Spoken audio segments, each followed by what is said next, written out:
You know what? Thank you, Jennifer. I appreciate that. I have to remember that when that video is done playing, I need to unmute myself. My name is Rachel Pearson. We'll try this again. I'm one of the leaders with GEG Virtual, and I also do Google training and other EdTech training at learnforalifetime.com. And I'm very happy to be here this evening or morning or whatever it is for wherever you are, and joining us for this Going Further with Google Docs. We had originally had another presenter scheduled to be with us today, but due to a family emergency, they couldn't be with us. So please keep them in your thoughts as they work out their problem or issues, I guess, that they're having.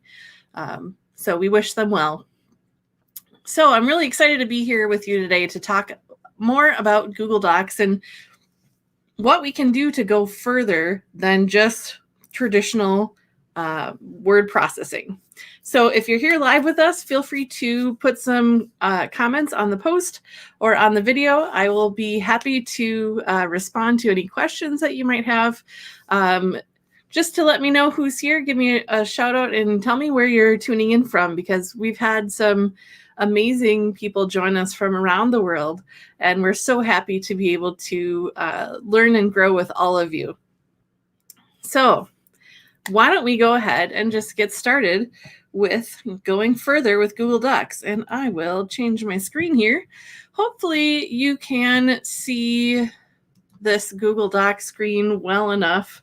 I'm going to take the logo down here for a second, probably longer than a second, so we can see what's going on. And I am in a Google Docs screen right now. Hopefully you can read everything that's here. And the first thing I want to talk about is using Google Keep with Google Docs. So over on the sidebar, over here on the right, I have a side panel that I can collapse or open up that has 3 icons on it. The first icon is Google Calendar. Hello from Brazil. Oh my goodness, Washington State, Argentina. Anna, this is currently being recorded and will be on our YouTube channel and in our Facebook group once we are done. So hello from Cincinnati as well. Oh my goodness, it's so good to see all of you. So I'm in my sidebar. I can see my calendar. I have Google Keep and I have Google Tasks. Right now I'm going to be highlighting Google Keep, which, as you may know, is a little notepad program where you can keep things that you want to come back to, like images or checklists, and you can share them with different people. Oh, hello to Fanny from Dallas. Good to see you. So I have a list here that I have created about all the things that I want to cover in today's session about going further with Google Docs. And there's so many things. I only get to spend about 4 minutes on each of them. So I'm going to be working through this list. And if there's anything that you want to see me do or demonstrate that's not on this list, please let me know. Write a comment and I'll hopefully get to it before we're done today.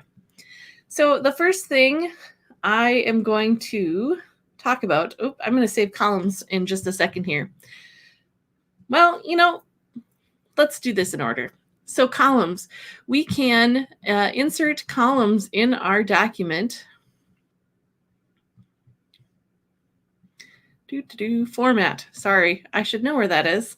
Format, and we can create 2 or 3 columns and also have more options as far as the number of columns we want and the spacing between or lines between. So I'm just going to show you what 3 columns look like.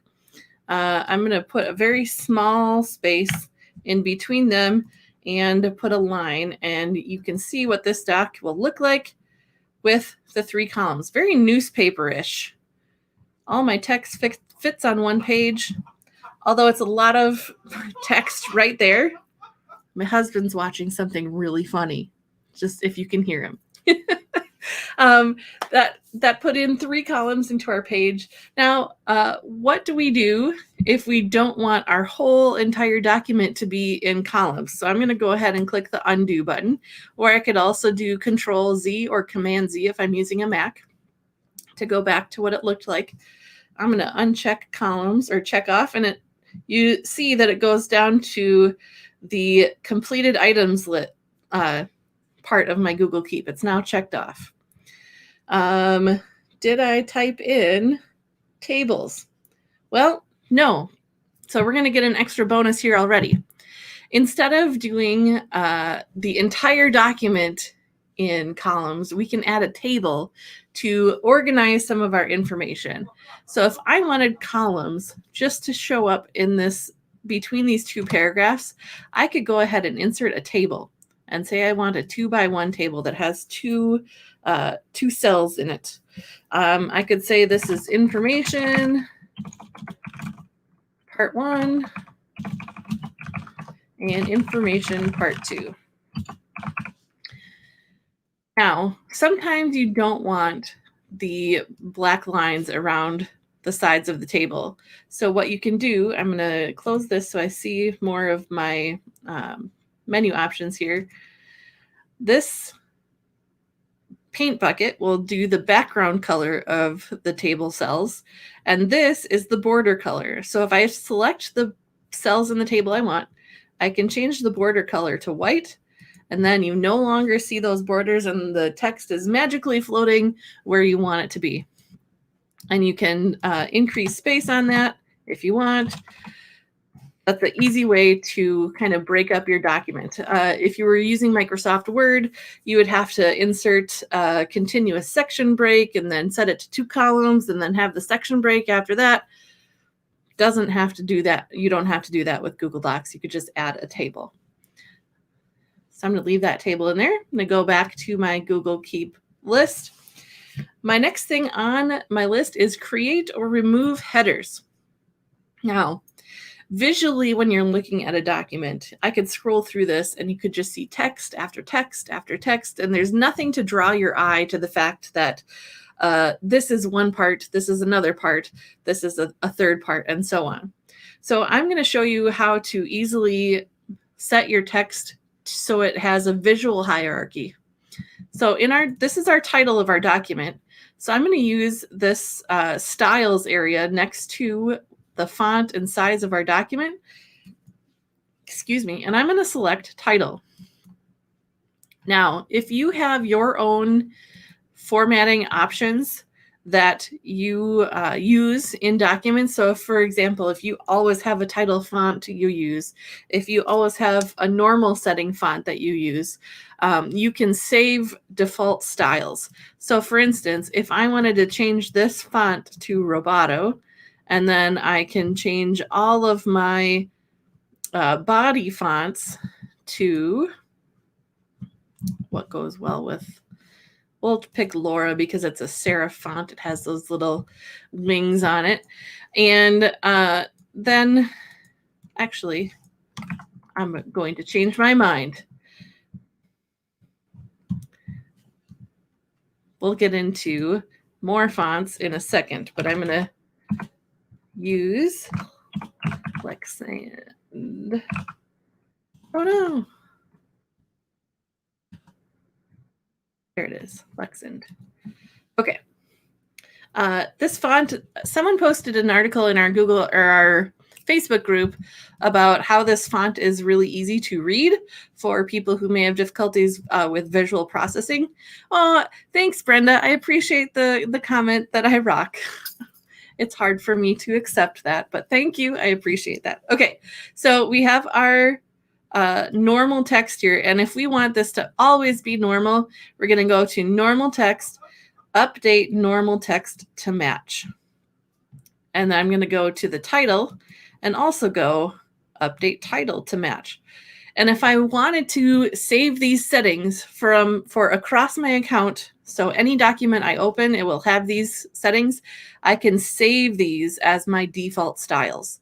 So any new document I open, the text will always be in this Lexand Deca font, and the title will always be Roboto size 26. Okay. All right. So we want to create some headers. I'm going to change this then to heading 1. I'm going to change my other chapter titles to heading 1. Now you don't have to go back to this menu every time. So you can see there's a keyboard shortcut here, Control, Alt, and 1. So I'm going to try that the next one I go down to. If I hold down Control, hold down Alt, and 1, then I get my chapter or my heading 1 size. Now, that's adding a whole lot of space. If I highlight it, you can see all the extra space that it's adding. And I don't think I need to have that space before the paragraph. So I'm going to go into my spacing tool here, and I'm going to click Remove Space Before Paragraph and see how that jumped back up. See how it jumped back up? Now, what if I want all my other headings to do that too? Again, I could go back to Heading, Update Heading to Match, and then all of the other headings will have that same spacing settings. Okay, so Control Alt 1. Control Alt 1. And just want the words, Control Alt 1. So those are my headings. Because I have headings in now, I can see that I can create a table of contents. Okay, so since I have a title and I have each section blocked off with the headings, I can introduce this table of contents. So I'm going to hit Insert, go down to Table of Contents, and I can choose two different things. I can add the table of contents with page numbers so that a person would scroll through the document looking for the correct page, or I could add one that has blue links, which means if they're looking through the table of contents on this document digitally, they can click the blue links and be taken right to those sections. So I'm going to go ahead and use blue links. And as you see, we have each blue link. And if I want to go down to chapter 4, I can click on it and then click chapter 4, and it brings me right there. Now, there is another way you can do that. I'm going to check off Create and Remove Headers, and I'm going to check off Table of Contents because we did that. The next thing, in order to send people to particular places in your document, is a bookmark. So if I wanted to make sure that information part 2 here had a bookmark,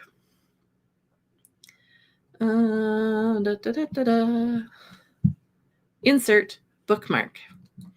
And you'll see the little flag that comes next to it. So if I wanted to link to that spot, I can copy this link. And then I could say here, maybe in chapter 4, please refer to important information part 2.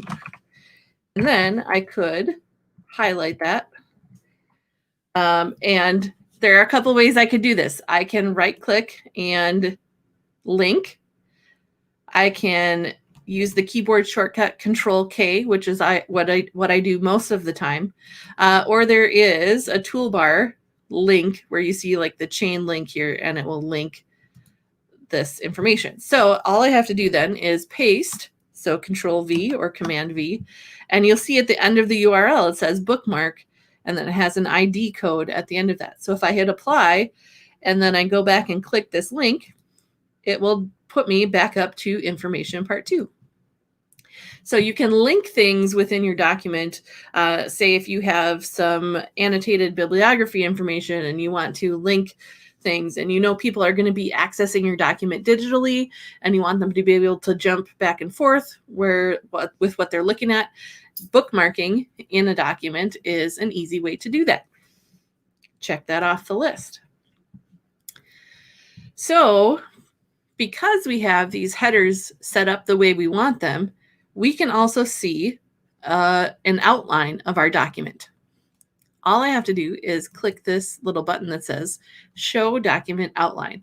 And this is really handy for your handbooks, like athletic handbook or your teacher handbook, or something that's a really long document where people can open up this outline and say, I need to go straight to the section that talks about what the requirements are for wearing earrings during a sporting event. Or, you know, I'm just trying to give an example so that people can jump to that exact spot in your document. So that is the document outline feature. And to get rid of it, you just click the arrow and that will close your document outline.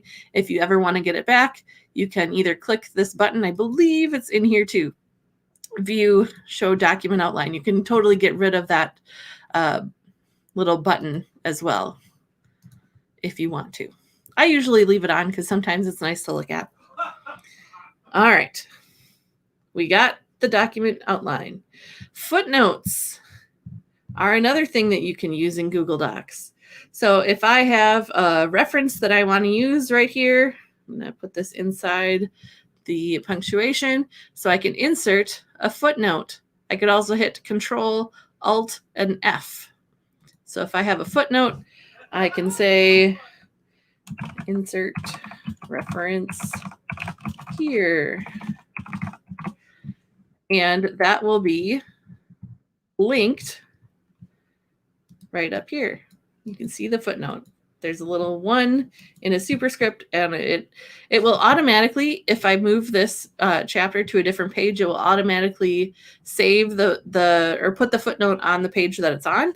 And if I would insert a footnote before it, it will change the numbers as well. So now you see this is number 1, and this ends up being number 2. So it'll automatically do that for you. You don't even have to fix it on your own. Yay. All right. Footnotes. Please stop me at any time if anybody has any questions. Okay. The paint roller. Now, this is something that I didn't have an idea about what to use before, but it's going to come in really handy now that I know how to use it. So I am going to put some extra formatting on this title here. Close my notes and so everybody can see this. And what if I want other text to have this same formatting? So same size, same font, same bold setting. I can highlight this, click the paint roller, and then select the text I want to change, and then it will change it. How easy was that? So even I could make this bigger and a different color. Oh, that's hard to read. Okay, we'll leave it red. So if I want to have this same formatting, I wouldn't even need to highlight the whole thing. I can click the paint bucket and then highlight what I want to change. Now, if there are multiple things that you want to change with this same formatting, it's the same process, except you double click the paint formatting button and you see that it stays blue and my mouse has the paint formatting thing next to it. So if I want to, I'm going to find some words here that I'm going to highlight here and here, and we'll scroll down here and do that. It's really easy. And then when you are done, all you have to do is click the paintbrush again, or paint roller, I will say, to turn that off. Super helpful if you are putting in repeatable formatting. Okay, back to the list. We'll check that one off. Oh boy, if there's something that I accidentally did with that paint roller that I don't want to do or don't want to have changed anymore, I can clear the formatting. That is the letter T up here, or the control and backslash. Okay, not a forward slash, it's a backslash, which is the one on my keyboard. It's right underneath the backspace key. So if I click clear formatting, then it automatically goes back to normal text. So if I bolded this, did all sorts of crazy stuff and made it unable to be read, I need to get rid of that. Clear formatting, back to normal. Another neat thing is if you're copying and pasting from a website or something that you have permission to copy from, and it's perhaps formatted in a weird way, or you're going to be able to cite this website in a weird in whatever document you're creating. A lot of the times website text is formatted in a certain way. You can paste your text so that it's formatted to match your document. Let's try, this is maybe a little dangerous, going to New York Times.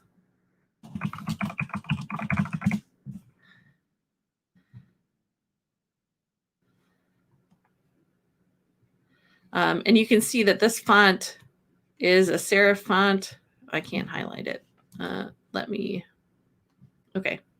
This font is a serif font. Okay, highlight, copy. And if I would bring that into this document, if I were to paste normally, which how I do that is usually Control V or Command V, and you can tell that the font is totally different size, totally different font or typeface, and it doesn't match what's there already. What I could do is while I am doing the keyboard command for paste, if I do Control Shift V, then the text will automatically be formatted in whatever text formatting is on where the cursor is. So since the cursor was on normal text, it makes it the exact same formatting as our normal text. If I were to put the cursor up here where it's a heading, Control Shift V, there it is in the same formatting that that heading is in. So I'm going to delete that and delete that. That's not my words and I don't want to use it. And if you hadn't known about this explosion that happened earlier today, it's tragic, and I hope that as many people that can be okay will be okay. Okay. Clearing formatting. The next suggestion on my list is the suggesting mode.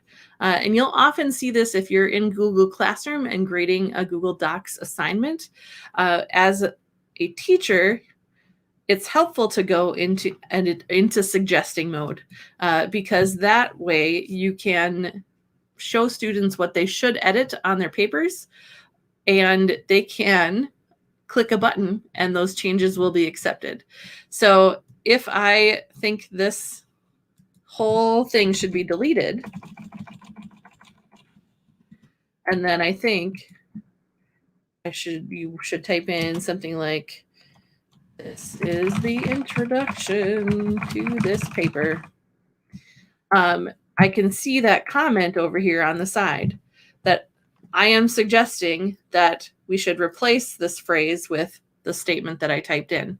So the owner of this document then could come back and say, I think that suggestion is appropriate. I'm going to accept it. And then it makes those changes without having to do a whole lot of extra work.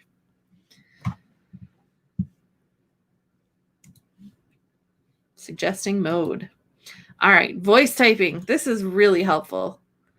This is super helpful. This will be helpful for students who are not keyboard savvy. Oop, I'm still in suggesting mode. Need to go back to edit. Okay.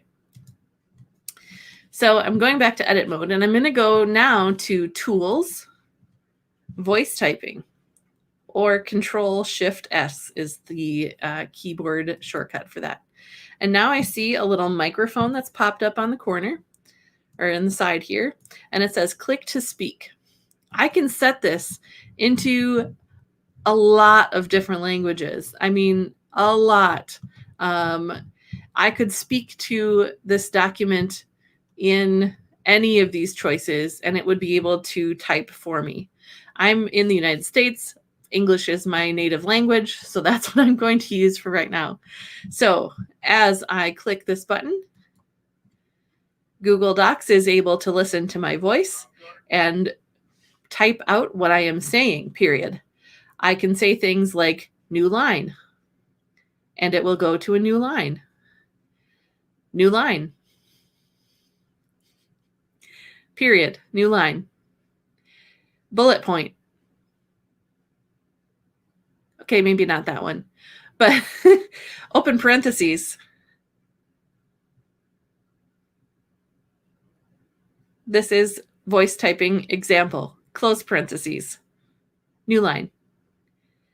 It's not always super accurate, but you can check it when you are done, period. So now it's reminding me that I can say period and new line. So when I said it will go to a new line, it wasn't sure if I was meaning to type that or if I was meaning to give the command. So then I can click this suggestion like, oh yeah, that's what I meant for it to say. So voice typing is very convenient for people who may have, disabilities in their hands, they can't type well, or if it's a student who's just getting started and you want them to dictate what they are writing, it works really well. Also, I wonder if I could just go to... I won't skip ahead to translate. So voice typing, we can check that off our list. Next on our list is revision history. I noticed something new in the menus, which is called compare documents. So if you have multiple versions of a document, you can compare the two different documents and it will show you what the differences are. I haven't played around with it much, but I just figured out that it was there today. Go figure. Google adding new things all the time, which I think is awesome. Could be frustrating to some people, but they're always adding new functionality into Google Docs and all of the G Suite apps. Okay, so revision history. I'm going to click File and Version History. Oh, yes. Voice typing, again, is Tools, Voice Typing. Tools and Voice Typing. And once you click that, you should get a little microphone that pops up on the left side. Thank you. Other commenters, Andre, thank you. Okay, so Tools, Voice Typing. So now we're going to go to File and Version History.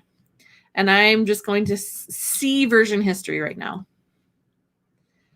So I made this document earlier today, so there's not going to be a whole lot of history on it. But as I click back here from about an hour ago, you can see that this document was brand new and newly created. There's nothing here. So if I want to show more details about what has happened, I can click this caret and expand. So we'll go right to 423, and you can see that the first thing I did was copy and paste in this placeholder text. And it shows you down to the formatting, how it was pasted in, I should say. And then I went through and I started adding the chapter title. So every revision that it tracks, it highlights what was changed on that part of the document. So on this one, I had typed in chapter 4 and chapter 5. The next one, started typing the introduction, put in the title, finished that introduction. So you can see as things have changed, we get to where we are currently. You can also name a version of a document. So for example, before I started the live video here, that was the columns. Okay, that was right at the beginning. So I'm going to name this version pre-live video. Okay, so now that is a named version. And if I click only show named version, it'll show me that version and what it is currently. So as you're going through working on documents, you may say that this is the first draft, or this is the second draft now, peer edited version, or something like that, where you can set the document at certain times and it will show the changes in between those two versions. This is also good for collaborative documents to see who did what work on the document. So if you have multiple students working on the same document or multiple teachers, you can see who did what typing by hovering over it, and it'll tell you what the account name is that made those changes. I should have showed you that. I'm going to go back into this real quick. If you want to, so I could go back to this blank version or any of the different versions that show up in the list, and I can click restore this version, and that will bring the document back to what it was at that point. So if you feel like you have completely ruined a document beyond repair, you can click restore version and it will bring you back to prior to any changes were made. Okay, oop, not calendar, keep. Revision history. Okay, I gave you a little view of this earlier when I went to go look for fonts, but in the font menu, right up here at the top, I chuckled in the Facebook group the other day where someone didn't ever realize that this button existed. The list that they give you to start off with, it's pretty comprehensive for, whatever you might be designing or typing out. But if you click more fonts, you get an entire list. I'm going to erase my search here from earlier, and you can sort the fonts by, popularity or in alphabetical format. Ooh, trending. Let's see. Here are some trending fonts. So over here on the right, it'll show which fonts I have installed on my account. You don't really have to download any font files or install them to your account. It keeps track of that for you. So if I want to add a font, I click on it, and then it shows up in the list of my fonts. If I don't want that font to show up in my font menu, I just click the X and it'll go away. I always believe that there's a font for everything. So I could spend hours looking at fonts, but I won't for your benefit. I'll add this one back on and keep it. And then as I go through, I see that it's both in my recent and then in my full list of fonts down here. How are we doing? Anybody have any questions so far? I'll make sure that you get what you need. So then if I wanted to, I'm going to change my title into click, click, click. I want the whole line. There we go. Into my new title font here. Make it a little bit bigger. Oh, that's too big. Oh, here's a keyboard shortcut. Control, Shift, and then either the greater than or less than sign. You can granularly change your font size one at a time.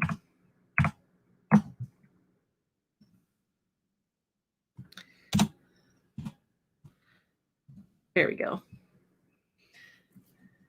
So if I want all my titles from here on out to be like that, again, I go to title and then update title to match. And as I click my styles list, you'll see now that the title is in this new font.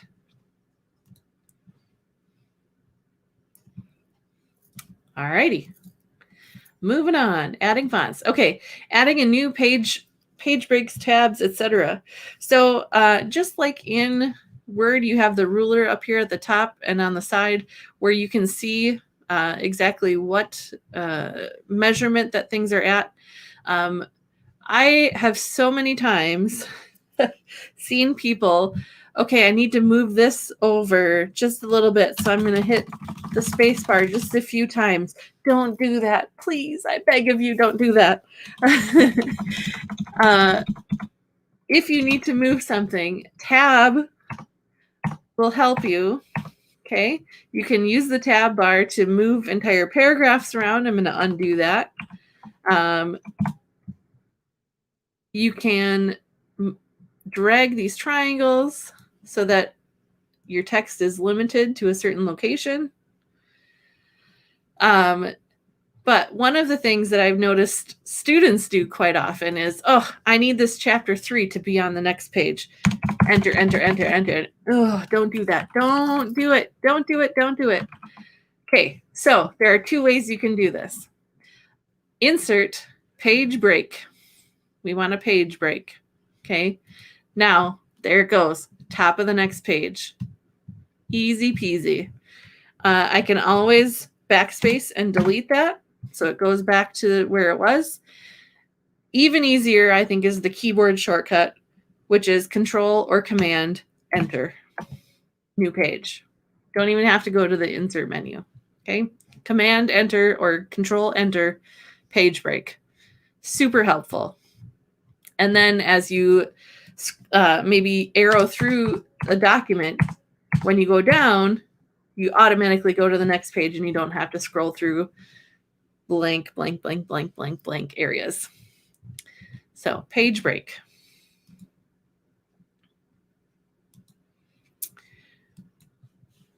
Another collaborative tool that's really helpful when you're working on documents together is the commenting tool. So as I locate my mouse or highlight some text, I see this little bubble with a speech bubble and a plus sign in it that says add a comment. I can click this to add a comment. I can also go insert comment or Control Alt M. Control Alt M. So in a comment, I can say, rephrase this, or use a more descriptive word. Instead of suggesting what the person should write, I can tell them that they need to fix something on there. If I wanted to notify a person and give them an assignment, something, an action that they need to take on a document, I can use the plus sign and then type their email address. Oops. And then what this will do is I can click this assign box, and not only will my Learn for a Lifetime email get notified, it will also give me a task number that says you need to do this. So I'm going to do that. I'm going to give myself editing permissions. And now when this account comes back in, they'll see a checkbox on here that says you need to do this. And in your Google Drive, it'll show, just showed everybody my phone number. That's cool. Okay. It'll assign this to that account. And then when you see that document in Google Drive, it'll have a little number by it saying you have one action item that you need to take. And then when that person comes in and does whatever you have suggested that they do, they can check this off, and then that comment disappears. You can always look back at them by clicking the comment history button up here next to the share button. So not only do you see the comment that I made tagging my other account, but you can also see the suggestions that I made in the editing or suggesting mode. Okay. While I'm up here by the share button, I can also, this button in G Suite will allow you to see who has been viewing your files. So I can see that I have shared this document with this other person and that they have never viewed this file. I can go and email them right from this window. And let's see. Yes, I don't want to show. So as your document lives on, you can see how many views it has gotten, how many comments have been made on it. Excuse me. It'll show how many are unresolved and how many replies there have been on it. You can also see the sharing history. So if I were to share this document with another person, I would see another entry at a particular time that says it's shared with this additional person. So you can turn this off. You can turn off people being able to see when you have access to file or showing the view history. So when you do see this, this little button says, oh, it's not available, obviously because the other account hasn't opened the doc yet. Okay, comments and assigning comments. Next on my list is translate. And I think I have enough English in this document that it will translate pretty well. So what I can do is go to Tools again, and then hit Translate Document, and then it'll pop up a window that says, what do you want this to be called? And I'm going to call this Spanish because that's the only other language I've studied besides Latin. And I am going to scroll down this list and find Spanish. There it is. And then I click the Translate button, and it creates a copy of this document. And here we go. Now, I cannot say whether or not grammatically the translation is always going to be correct. Probably not. Oh, it's even tried to translate the Latin into Spanish. That's interesting. I like this. Hurrah! Where I typed in yay and insert the reference here. So this would be a really simplistic tool to use. Say if you had speakers of other languages in your school building and you were trying to do something quickly, there's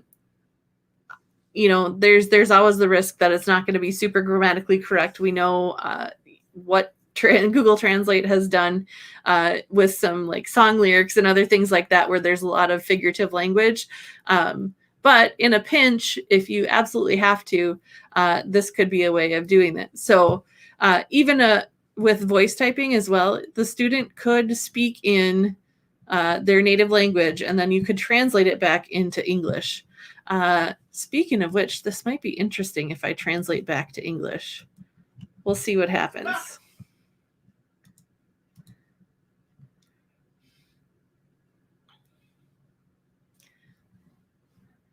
Not too bad. Not too bad.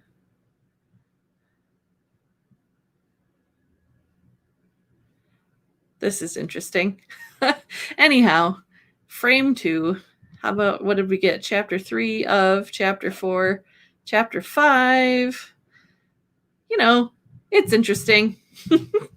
So I would say if you're going to use the translate document feature, always check it and make sure that it's actually what you want it to say instead of having 0 sense. Okay, translate. The Explorer Sidebar. Okay, so this used to be called the research tool. It's evolved for, I don't remember when it first came out, but it's evolved after a while. So if I want to research something or explore something that's in my document, I can go down here to the little star and hit Explore. I think it's under Tools. Yes, Tools and Explore. So if I'm looking for Google Docs Advanced Tips, it will search the web, which I did. I'm going to be honest. I did look at this article and said, okay, what do I need to talk about today in our advanced Google Doc thing here? And a lot of this list came from that article.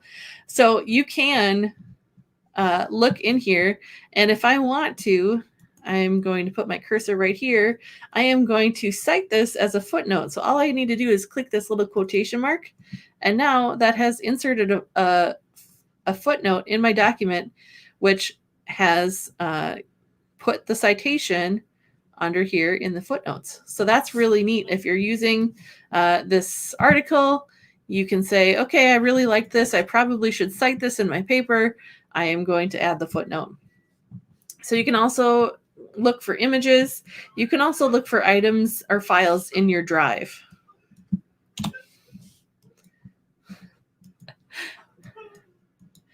All right. My husband is really laughing, and it's making me laugh. It's funny. Okay. So again, with the Explore tool, if I don't know what a word means, I can highlight the word and click Define, and it will bring up that dictionary tool in the Explorer, and it will give me the definition. It will give me synonyms and antonyms. It will give me multiple definitions if it has multiple, and will also give me the IPA, the pronunciation of how this works. So you can see it's split here into its syllables too, introduction. So if I was someone who was learning new words, which I have sometimes in documents, I don't understand what that means. I'll use the dictionary tool to look it up and it'll help me out. Okay, so that's the dictionary. So Explorer and dictionary. Oop. If I check off the top one, it checks them both off. Okay, so templates. Did you know that there are templates already created for you with Google Docs? So if I want to create a new document, I can go to File, New, and then I see here this From Template button. This also shows up in Google Drive when you select the big New button. And if I click From Template, first it will show me, since I am in a G Suite account right now, it'll show me any templates that are made available for my organization. So if your school district has a form that you use frequently for maybe lesson plans or office referrals or some other kind of planning document that you're using a template over and over again for particular things, like UBD or UDL, like here is our planning template, and then you can fill in your own information. You can submit templates to your organization where everybody would have access to those, and that's really helpful. So there's also the general templates. So as you are looking for different, they've got essay things, an MLA report, an APA report. And really you can make templates and submit them. Resumes, personal pages, brochures, sales proposals, legal things. I should have looked at that. Okay, I'll click that one because that looks interesting to me.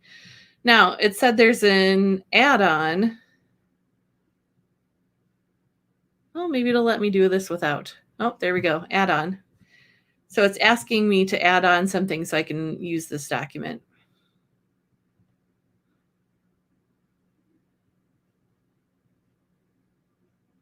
Anyhow, so there's lots of templates out there that you can use to start a document, to have a document already formatted for you, and lots of different things you can use with the templates. And there are templates for sheets and slides as well. Okay, so the next thing I have is image editing. So if I want, I can take an image from Google Keep and drag it into my document. And there it is. That's really big. So I'm going to edit it, and I'm going to drag the corner and make it smaller.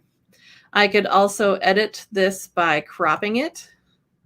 And I think here's some other editing tools. I can change the size and rotation. I can change how the text wraps around it. I could even recolor this and totally make it all red. Lots of different options here. No recolor, we'll go back to normal. Or I can adjust this image, how transparent it is, if it's bright, the contrast on it. So you can do a lot of simple image editing right within Google Docs. If I want to crop this down just a little bit, don't need that extra space on the sides. And then I can either double click or press the crop button again, and it will show the changes I have made. I'm going to reset that so it doesn't look so silly. So there are lots of things you can do if you want it to wrap. Ooh, don't like that. We're going to leave it as breaking or inline. We'll leave it inline. That's best. So there are things that you can use.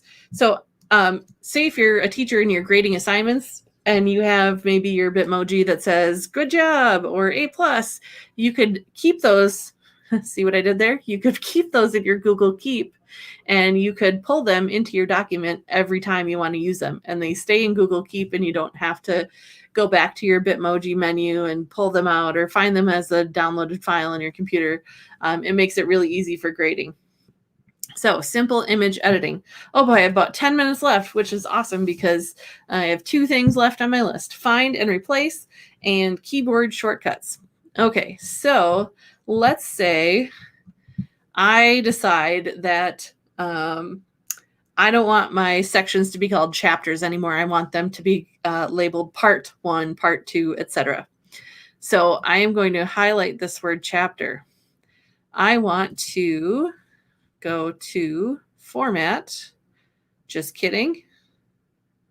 Edit. There we go. Edit. Find and replace. Control H. If I wanted to find the word chapter, but only find it when it's capitalized like that, I want it to be replaced with part. Now I can go through one by one, hit previous, next, and then replace, or I can look at all the things that have been here, and if I hit replace all, everything is automatically changed to part instead of chapter, even in the table of contents. So now it's telling me I don't find the word chapter anymore. Let's say I have a bad habit of not capitalizing the word Google. I could also look for the word Google lowercase and replace it with Google in uppercase. It's telling me how many it found, just the one. If I hit replace, it changes it anywhere that appears. So that is find and replace. Very helpful when you have multiple repeated things that you want to change. Okay, lastly, keyboard shortcuts. I would say the most often in Docs, I use the shortcut for links, and then copy, paste, bold, underline, italic, that kind of thing. Text bigger or smaller. It's totally up to you. I think there is keyboard shortcuts. I thought there was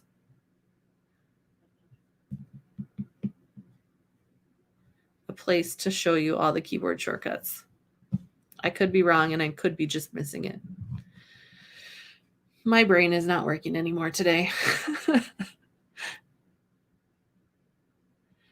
Well, let's go like this. Keyboard shortcuts. There we go. See, keyboard shortcuts. So if you are really trying to grow your efficiency in working online with Google G Suite for Education, and you're looking for any of these links or keyboard shortcuts to do any of the things that you're looking for, this is the menu where they're all at. So I will say that mostly I've used the bold italic underline, the formatting for like the different headings that we talked about at the beginning. Definitely insert link and find.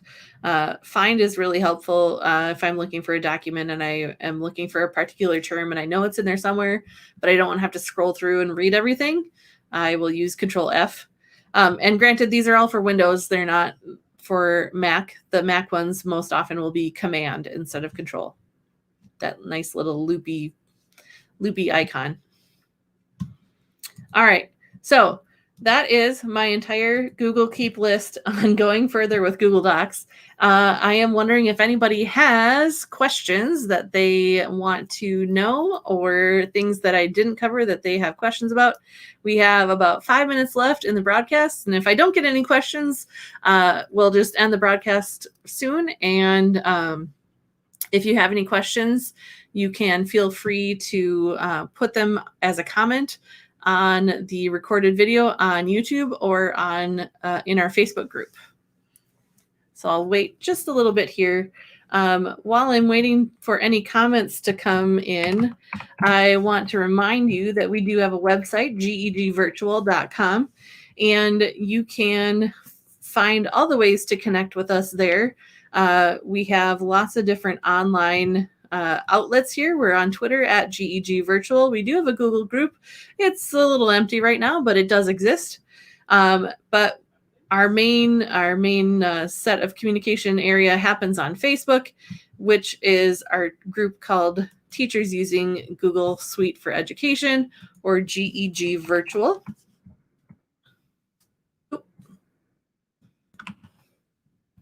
And I'll show you what that looks like. No, I won't, because it's not linked here. That's okay.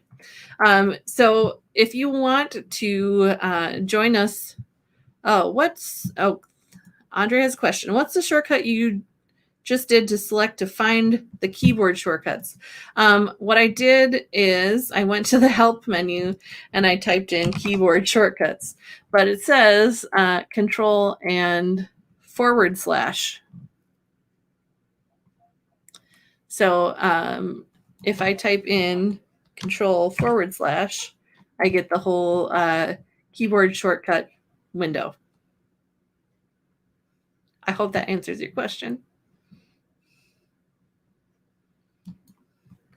I know I didn't even get into any add-ons. There are tons of things you can add on. I'm just wondering if I have any of them. Hello Sign, you can digitally sign documents. That's the only thing I have installed on this right now. So keyboard shortcuts, it's control and then / shares the key with the question mark on my keyboard, which is the opposite of clear formatting, which is control /.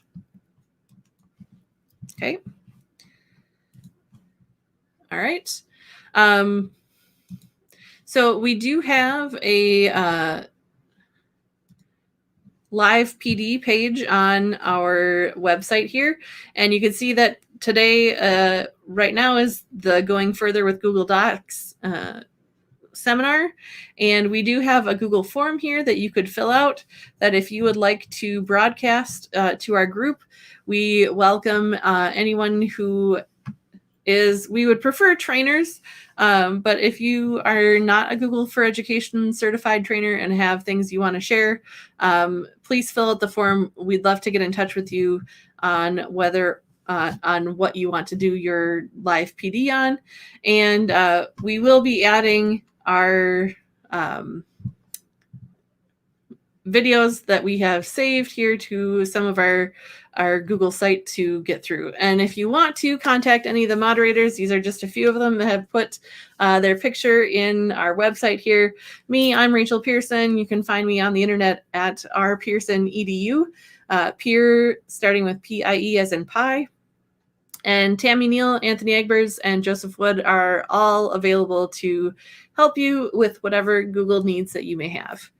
Looking, where on the menu bar is the dictionary?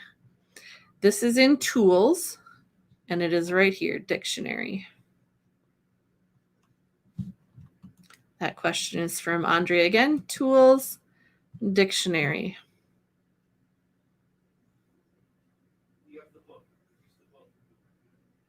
Okay. So thank you again for being here with me throughout this last hour of Google Docs goodness. I hope that you discovered something that you may be able to use into the future. I'm going to go back to this screen. I hope that you found something that you can use or will help you make you more efficient or effective using Google Docs in your educational career, or whether or not you're in education, whichever works for you. So I thank you again. It is my pleasure to have been with you today, and I look forward to seeing you next time for whatever live professional development and professional learning we have in our future.